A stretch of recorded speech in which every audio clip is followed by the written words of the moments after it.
السلام علیکم، صبح بخیر۔ اے اللہ ہمیں اپنی نعمتیں اور رحمتوں کے حساب سے عطا فرما۔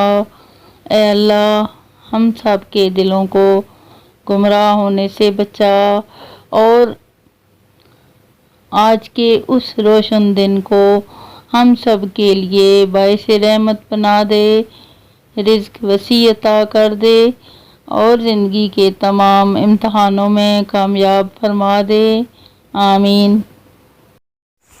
جمعہ کے دن کی فجر نماز۔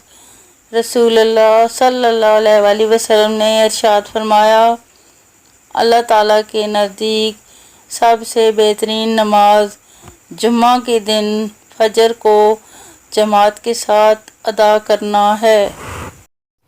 حضرت عائشہ رضی اللہ فرماتی ہیں، میں کپڑا سی رہی تھی کہ سوئی گر گئی، تلاش کیا تو نہیں ملی، اتنے میں آپ صلی اللہ علیہ وآلہ وسلم تشریف لائے تو آپ کے چہرہ انوار سے روشنی نکل رہی تھی، اس سے میں نے سوئی پا لی۔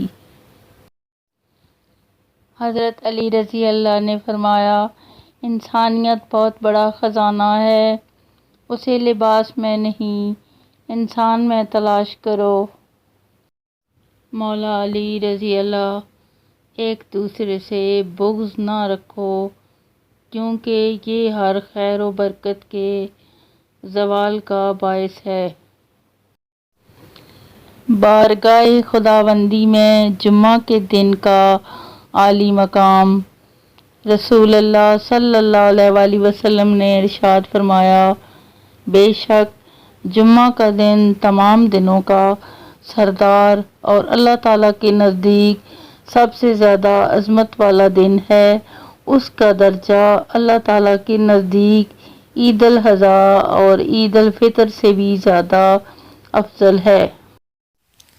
جمعہ مبارک وقت ہی زندگی ہے جو ہر لمحہ ہاتھوں سے نکلا جا رہا ہے، لیکن ہمیں معلوم ہونے کے باوجود قدر نہیں کرتے اس انمول خزانے کی۔